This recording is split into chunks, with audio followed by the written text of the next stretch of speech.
खेल के क्षेत्र में अमूमन किसी भी व्यक्तित्व की दो चीज़ों से पहचान होती है, एक नाम से और एक काम से। हमारे साथ तो एक ऐसी पर्सनैलिटी है जिसका नाम अशोक शर्मा मामा और काम क्रिकेट की सेवा करना। जब छोटे थे, युवा थे, एक सपना देखा था भारतीय क्रिकेट टीम तक का सफर तय करना, क्रिकेट खेलना।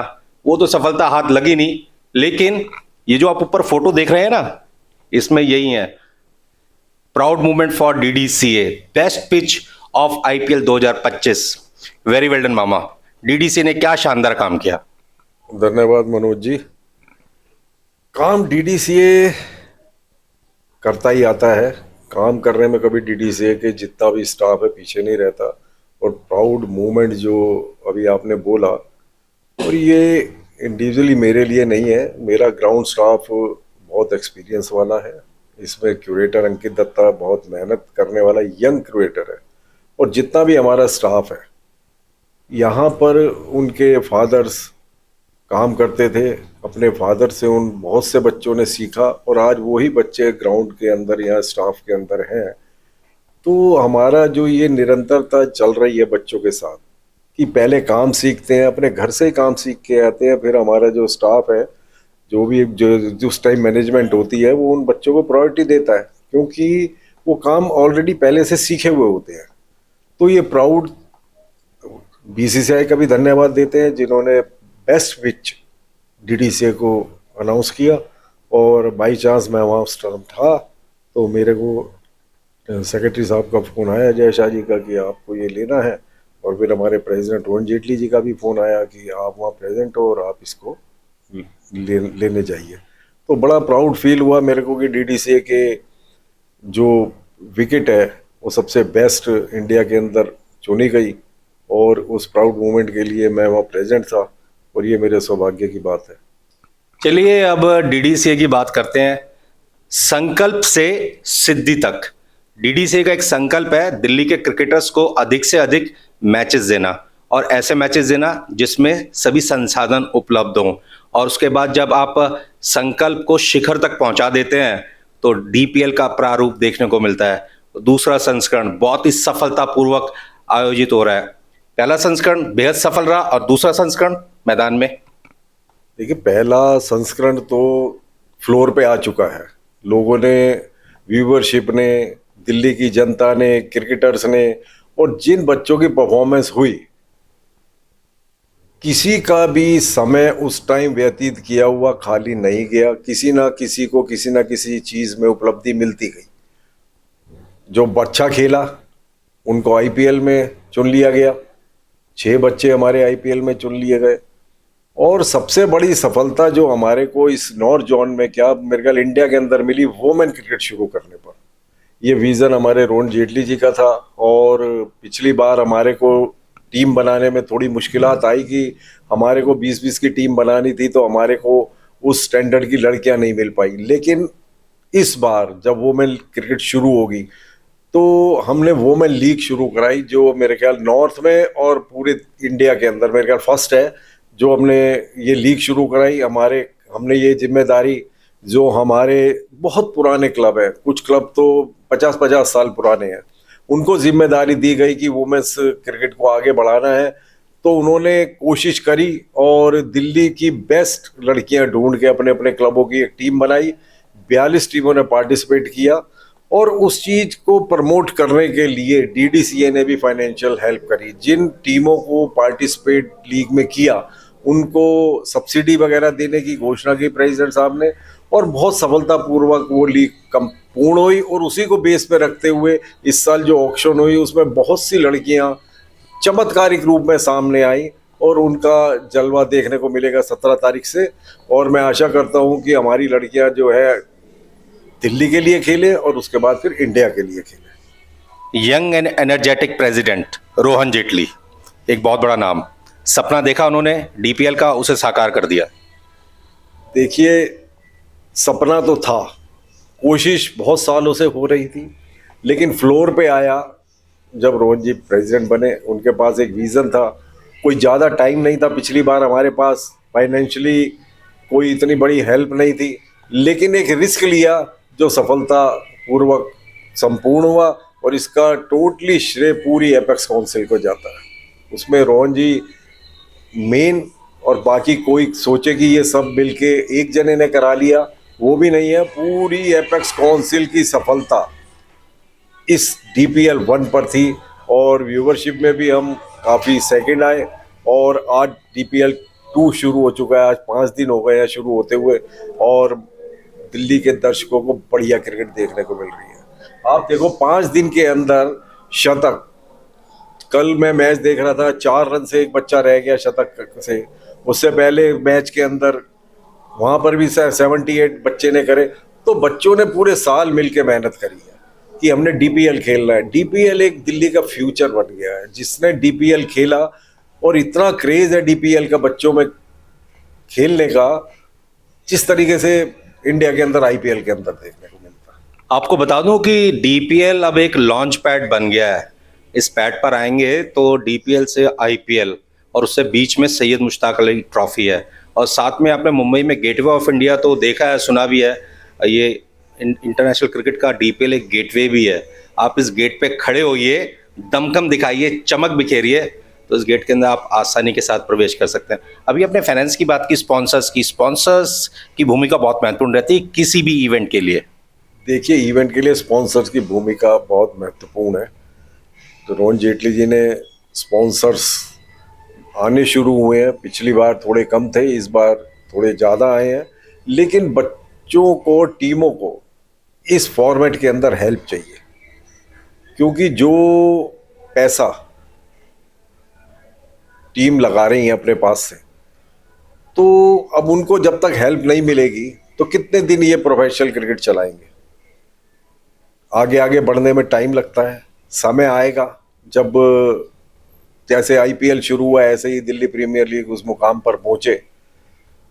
तो इसके लिए हम अपनी तरफ से DDCA महत्वपूर्ण सपोर्ट करता है उनको। पिछली बार हमने काफ़ी पैसा इनको रिटर्न करा, और जैसे जैसे हमारे पास स्पॉन्सर आते रहेंगे, जैसे जैसे दर्शक बढ़ते रहेंगे, जो भी टिकट की मनी पैसा आता है या स्पॉन्सर का पैसा आता है, वो रिटर्न इन फ्रेंचाइजियों को देने की कोशिश है कि हम इतना दे दें कि उन पे ये भार ना लगे। क्योंकि दिल्ली क्रिकेट को आगे बढ़ाने का भार इन 8 टीमों पर है। अभी इसमें से निकल के बच्चे आगे जाएंगे जो DDCA के लिए काम करेंगे और इंडिया के लिए काम करेंगे। पिछले संस्करण में 6 टीमें थी, आपको बता दें इस बार 2 ऐड हुई हैं, और अगर DPL इसी तरीके से सफल रही, हो सकता है अगली बार 4 भी हो जाए। देखिए, सफलता तो अभी भविष्य की बात है।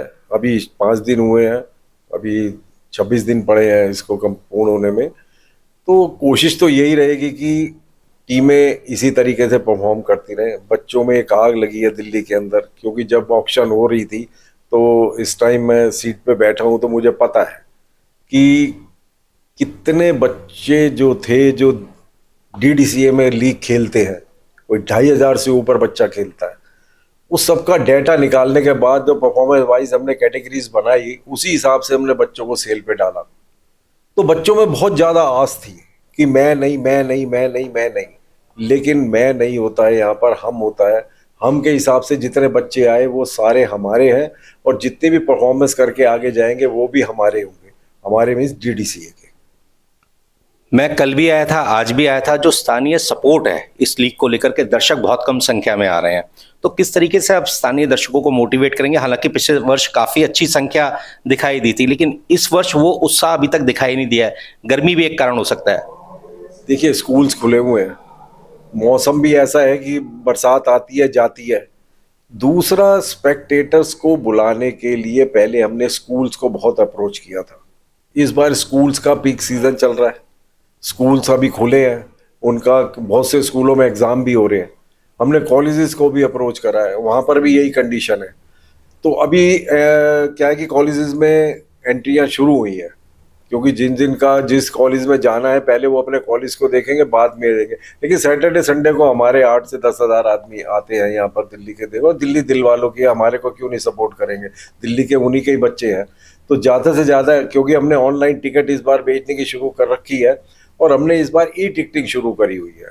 हम कम से कम पेपरलेस मोदी जी का एक विजन है कि उसको हम अडॉप्ट करा है कि हमने इस बार जो ई लाइन पे जो हमने टिकटिंग बेच रहे हैं, तो आप अपना मोबाइल दिखाइए, टंगस्टन मशीन में आपकी एंट्री हो जाएगी। बाकी स्कूलों को जो भी हमारे को अप्रोच करता है कि हमारे को बच्चों को मैच दिखाना है, तो हम उनके लिए टिकट प्रोवाइड करते हैं। चलिए अब आप इस से आपसे बात करते हैं। इस कमरे का एक बहुत ऐतिहासिक महत्व है। मैं जब भी इस कमरे में आता हूं तो मुझे सुनील देव जी की याद आ जाती है। इस मौके पे मैं उन्हें नमन करता हूं। और इस सीट पे देव साहब बैठे होते थे और बतौर कन्वीनर डीडी से स्पोर्ट्स कमेटी आप सामने बैठे होते थे। और क्या वक्त बदला, आप उस सीट से बदल करके इस सीट पर आ गए। कहीं ना कहीं आपकी भी बहुत मेहनत रही है दिल्ली की क्रिकेट में। देखिए, इमोशनल जो आपने बात बोली है, इस कमरे के साथ लगाओ सुनील देव भी थे और उससे पहले मनमोहन सूद जी थे, उससे पहले सुनील देव थे। ये दो स्पोर्ट्स सेक्रेटरी ऐसे हुए हैं जिनके टाइम में दिल्ली रणजी ट्रॉफी चैंपियन रही है। तो आपने सही याद कराया कि सुनील देव से मेरा साथ बहुत लंबा है। जब 93 के अंदर थे तो तब मनमोहन सूद जी थे और उसके बाद इलेक्शन के अंदर सुनील देव जी आ गए। तो उनके साथ मेरा, आप जब तक लोढ़ा कमेटी की सिफारिशें लागू नहीं हुई थी तब तक हम उन्हीं के साथ थे और बहुत अच्छी तरीके से दिल्ली क्रिकेट चल रही थी। और रहा इस कमरे से लगाओ, तो इस कमरे में बैठते हुए मेरे को 37 ईयर हो गए, लंबा समय है। कभी मैं उस तरफ बैठता था, आज मेरे को मेंबर्स की सपोर्ट से ये सीट मिली है। तो मैं कोशिश करता हूं कि इसके साथ न्याय हो और कोई बच्चा इस वजह से ना खेलने से रह जाए कि उसके साथ अन्याय हुआ। आप समझ सकते हैं कि जैसे अभी मामा ने बताया कि 37 वर्षों से इस कमरे में बैठे हैं, तो आप समझ सकते हैं कि पहले तो उधर बैठते थे, देव साहब इधर बैठते थे, सूद साहब इधर बैठते थे और दिल्ली की क्रिकेट का भला करते थे। और आज मामा को मौका मिला है दिल्ली की क्रिकेट को और अच्छा करने का। और इससे बड़ी उपलब्धि और क्या हो सकती है एक किसी भी व्यक्ति के लिए। 37 वर्षों तक लगातार क्रिकेट की सेवा की है और निरंतर उम्मीद करते हैं कि ये सेवा इसी तरीके से चलती रहेगी। अंत में एक आपसे ये सवाल पूछना चाहूंगा कि दिल्ली की क्रिकेट का क्या भविष्य देखते हैं आप? देखिए, फ्यूचर तो जांचा परखा नहीं जा सकता आज में, लेकिन आप यहाँ पुराने हैं, आप खुद खेलते थे, तो आपको कहने की कोई ज़रूरत नहीं है फ्यूचर किस तरीके का होगा। देखो, डीडीसीए भरपूर मेहनत कर रहा है उस फ्यूचर को सुधारने के लिए। ये डीपीएल उसी की देन है। आगे आगे अभी हमने समर कैंप स्टार्ट कर दिए हैं। इस बार सोच क्या रहे हैं कि हमारे इंटरव्यूज़ हो गए हैं, जल्दी सेलेक्टर बना के जैसे ही ये लीग ख़त्म होगी उसके बाद ही इमीडिएटली हमारी स्टेट क्रिकेट शुरू हो जाएगी। तो उसके लिए भी हमने अंडर 19 अंडर 16 का ग्रास रूट पे एक सिलेक्शन ट्रायल कराते हैं। उसके लिए भी हमने लीग प्रोसेस कर दिया है, क्योंकि लोग बागों की बहुत शिकायत होती थी कि हमारे बच्चे को प्रॉपर चांस नहीं मिला। लेकिन अंडर 16 और अंडर 19 के 2 टूर्नामेंट हमने पिछले साल भी कराए थे और इस साल टाइम से करा देंगे कि उन बच्चों का परफॉर्मेंस सबके सामने आ जाए जिन बच्चों के साथ यहाँ पर ये सुनने को मिलता था कि चांस नहीं दिया गया। 4-4 5-5 मैच उनको 50-50 ओवर्स के दिए जाते हैं। उसमें से जो क्राइटेरिया डीडी से अडॉप्ट करता है उसमें शॉर्ट लिस्ट बच्चों को करते हैं, पहले 250-300 बच्चे, फिर ऐसे ही निरंतरता कम होते होते लास्ट में हम टीम बनाते हैं। तो ये एक फार्मूला जो पिछले साल से शुरू किया है, इस साल जरा और गहराई से हम इसको कोशिश करेंगे कि बच्चा को ये ना कहे कि मेरे को पूरा प्रॉपर चांस नहीं मिला सिलेक्शन में। मैं तो फिलहाल विराम करना चाहता था अपनी वाणी को, लेकिन मामा जिस तरीके से बता रहे हैं 2-3 सवाल और याद आ गए मुझे। बतौर स्पोर्ट्स कमेटी के कन्वीनर और स्पोर्ट्स सेक्रेटरी, वो जो अनुभव आपने प्राप्त किया, दिल्ली की क्रिकेट की जड़ से आप वाकिफ हैं, नस नस से वाकिफ हैं, तो वो जो अनुभव था, स्कूटर पे पालम मैदान जाना, हरबख्श जाना और गुरु गोविंद सिंह कॉलेज जाना, बॉलें पहुंचाना, अंपायर को डांटना, वो एक अनुभव बतौर स्पोर्ट्स सेक्रेटरी काफी फायदेमंद रहा आपका। देखिए, आप जानते हो काफ़ी पुराना मेरे को, उस टाइम में इतना पैसा था नहीं, खुद ही मेहनत करनी पड़ती थी कि दिल्ली क्रिकेट को उस मुकाम पे पहुंचाएं जहां पर हमारे सीनियर्स थे। तो मेहनत बहुत होती थी। जो स्कूटर का नाम लिया, दिन में 100-100 किलोमीटर स्कूटर चलाना पड़ता था। एक जगह से जाके ग्राउंड थोड़े थे, तो अब तो ग्राउंड फैसिलिटीज़ बहुत हो गई है, क्योंकि नजफगढ़ साइड लोगों ने बहुत सारे ग्राउंड बना दिए हैं, तो हमारे को ग्राउंडों की थोड़ी कमी होती है। लेकिन दूरी जरूर है, डीडीसीए से बच्चों को खेलने इतनी दूर जाना पड़ता है, लेकिन क्रिकेट मिल रही है, पहले से ज़्यादा क्रिकेट मिल रही है, लगातार मिल रही है और हर एज में क्रिकेट मिल रही है। पहले महिलाओं में नहीं थी, अब महिलाओं की भी है, महिलाओं की लीग शुरू हो गई है। अंडर 16 अंडर 19 टूर्नामेंट हो गया। ये जो लंबा अनुभव है ना लीग चलाने का, और बच्चों को किस तरीके से उनकी परफॉर्मेंस आगे निकालने का, तो ये अनुभव तो काम आता है। और भगवान ने ये देन दी है कि अगर ये कुर्सी दिया तो इसके साथ मैं न्याय कर सकूं। यही मेरी भगवान से इच्छा है। बिल्कुल न्याय होना चाहिए। आपको एक और बात बता दूं, आप कभी YouTube पे जाएं और अनिल कुंबले की 10 विकेट आप देखेंगे ना, जैसे ही 10 विकेट अनिल कुंबले ने इसी मैदान पर लिए थे, तो एक शख्स दौड़ता हुआ अनिल कुंबले के पास जा रहा है, वो मामा है। मामा है। उस वीडियो में आप देखिएगा जरूर, इस प्रसारण को देखने के बाद, इस वीडियो को देखने के बाद आप YouTube पे अनिल कुंबले के 10 विकेट देखिए और उसमें मामा दौड़ते हुए गए। मामा उस टाइम पर कन्वीनर थे, क्या जोश था, क्या बताना चाहेंगे उसके बारे में? आप दौड़ अपने बहुत लंबी लगाई थी जैसे 10 विकेट लिए कुंबले ने। देखिए आप उस, मैं तो शायद ना इस बात को याद करता, लेकिन आपको चीज ध्यान थी। क्या था कि उस टाइम हमारे ऊपर जिम्मेदारी थी विकेट बनाने की। उस टाइम ग्राउंड कमेटी बनी हुई थी, उसका मैं कन्वीनर था। तो जब 10 विकेट लिए, ऐतिहासिक पल था वो, तो जोश के अंदर तो मैं ग्राउंड के अंदर चला गया। और उस टाइम कुंबले को जो अवार्ड मिला, और उस टाइम तो स्वर्गीय अरुण जेटली जी भी थे, तो वो फोटो मैंने आज तक सहेज के रख रखा है अपने पास। उस फोटो में मैं भी खड़ा हूँ, अरुण कुंबले भी खड़े हैं, हमारी पूरी एपेक्स काउंसिल खड़ी है, उसमें चेतन चौहान जी भी हैं, उसमें अरुण जी भी हैं। तो ऐसा फोटो जो दिल में उतरा हुआ है, लगाने की तो बात छोड़ो, वो प्राउड मोमेंट था उस टाइम का। क्योंकि उस टाइम इतनी फैसिलिटीज होती नहीं थी। पुराने स्टेडियम के अंदर इतनी फैसिलिटीज को जब मैच आता था तो किस तरीके से रात रात भर 4-4 बजे, 2-2 बजे, 3-3 बजे चेतन जी भी होते थे, अरुण जी भी होते थे। एक वाक्य आपको मेरे को याद आया जब आपने ये चीज़ बताई, भारत पाकिस्तान का मैच था और पुराने क्रिकेटरों को बीसीसीआई ने इनवाइट करा। बहुत ठंड थी यहाँ पर, इतनी ज़्यादा ठंड थी कि बर्फ़ ही नहीं गिर रही थी बस। और अरुण जी 2 बजे उठ के आए घर से, कहने लगे मेरे पास बीसीसीआई से मैं आया भाई, उनको जो टिकट्स हैं वो हमें ऐसी जगह की देनी है जहाँ थोड़ा शेड हो। चेतन जी को बुलाया गया, मतलब सवेरे सारे जने 4 बजे घर गए, सारा सीट अरेंजमेंट करके, गैस सिलेंडर रख के कि भाई बाहर से हमारे मेहमान आ रहे हैं। और वो पल भी था जिसके अंदर हमारे प्रेसिडेंट उस टाइम तो वो मिनिस्टर भी थे और चेतन जी भी एमपी थे, लेकिन क्रिकेट के लिए सब चीज भूल के जो उस टाइम का माहौल था, तो वो याद करने की बात है इतना उस मैच को। और वो मैच में भी बहुत अच्छा मैच गया हमारा। और देखो उस टूटे हुए स्टेडियम में, जो पुराना स्टेडियम था, चारों तरफ टीन लगानी, ये करना, ये सब चीजें, जो सब चीज देख के, ये जब उस टाइम का माहौल और इस टाइम की फैसिलिटीज देख के, तो फर्क तो है, लेकिन भावनाएं वही हैं क्रिकेट के प्रति। कि भावनाएं हमारी वही हैं कि क्रिकेट सफलतापूर्वक चलती रहे लोगों के दिलों में। आज भी डीडीसी के लिए जो देखने की उत्सुकता है कि डीडीसी में मैच सही तरीके से देखने को मिलता है, आज भी वही। आज सारे स्टेडियम में सीटें लगी हुई हैं, टॉयलेट हमारे बहुत अच्छे तरीके से हैं। आप कभी भी जाके किसी भी टाइम जाके आप चेक कर सकते हो, कोई कहने की बात नहीं है। जो दिल से काम होता है यहाँ पर। और मैं यही कोशिश करूँगा कि ये सीट अगर भगवान ने मुझे दी है और मेंबरों की सपोर्ट से मिली है, तो इसके साथ न्याय हो। आप समझ सकते हैं कि डीडीसीए के भूतपूर्व अध्यक्ष स्वर्गीय श्री अरुण जेटली जी और चेतन चौहान अगर रात को 2 बजे और यहां से 4 बजे जा रहे हैं, तो ये कमिटमेंट है। इससे बढ़कर के उदाहरण और क्या हो सकता है। और उसी टीम का हिस्सा मामा भी रहे हैं, जैसा कि अभी मामा ने बताया। स्वर्गीय अरुण जेटली जी और स्वर्गीय चेतन चौहान जी के साथ आपने काफी वर्षों तक काम किया, कंधे से कंधे मिला करके। कैसा अनुभव रहा, क्या सीखने को मिला इन 2 शख्सियत से आपको? देखिए दोनों इतनी बड़ी शख्सियत थी कि इनके आगे तो हम कुछ भी नहीं है। और अरुण जी 2000 में और चेतन जी दोनों एक ही साथ आए डीडीसी के अंदर। और सबसे बड़ी बात है उस पुराने स्टेडियम को बदलने में दोनों, चेतन जी और अरुण जी का इतना बड़ा सहयोग है कि अगर ये ना होते तो शायद अभी तक वो स्टेडियम ऐसा ही होता। और ये शानदार स्टेडियम जो आज आपको देख रहे हो, ये इन दोनों की देन है। हमारे पास फाइनेंस नहीं था, अरुण जी उस टाइम मिनिस्ट्री में थे, फाइनेंस किस तरीके से उन्होंने इकट्ठा करा।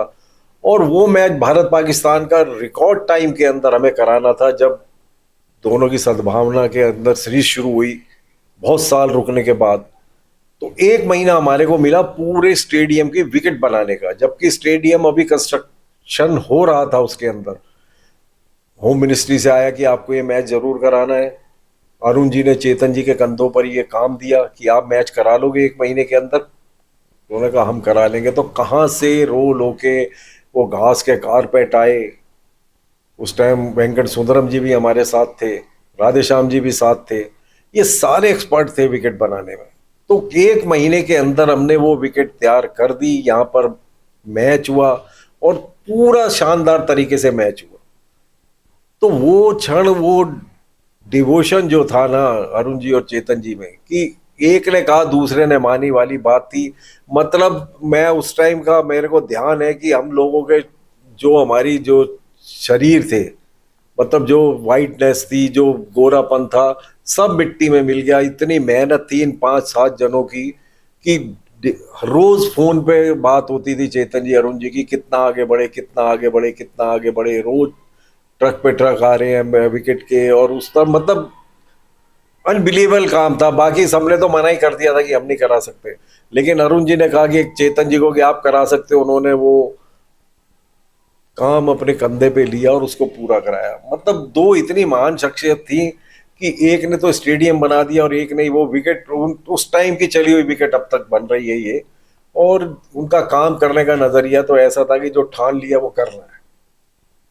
तो आप जो चीज सोच लेते हो उसे करने में झिझकना नहीं चाहिए। आज स्टेडियम के अंदर जो इतनी बड़ी फैसिलिटीज हो रही है, देखो उस टाइम में पैसा कोई दे के राजी नहीं था। ये अरुण जी की शख्सियत थी, उनके नाम पे हमें वो पैसा मिला और ये शानदार स्टेडियम बन गया जो आज दिल्ली के बच्चों के लिए बहुत इंपॉर्टेंट है, जिसमें आईपीएल के मैच होते हैं, स्टेट के मैच होते हैं। बैठने की जगह ऐसी है कि आपको कहीं का भी टिकट मिल जाए, चाहे आप 1,60,000 का टिकट ले या आप 1,500 का टिकट ले, चेयर आपको हर जगह मिलेगी। टॉयलेट बिल्कुल साफ मिलेंगे आपको, पानी आपको आरओ का मिलेगा। ये बेसिक फैसिलिटीज हैं जो उस टाइम से शुरू हुई हुई और अब उनके जो बेटे हैं रोहन जेटली तो 4 कदम आगे ही हैं, किसी चीज में कम नहीं सोचने में। उस टाइम की सोच और इस टाइम की सोच में बहुत फर्क है। ये करना जानते हैं, करते हैं और करके रहते हैं। ये 3 वर्ड हैं उनके लिए, यही बहुत है। कुल मिलाकर के यूं कह सकते हैं कि डीडीसी के आधुनिकीकरण का अगर जो सिक्का है उसके 2 पहलू हैं। एक तरफ स्वर्गीय अरुण जेटली जी हैं और एक तरफ चेतन चौहान साहब हैं।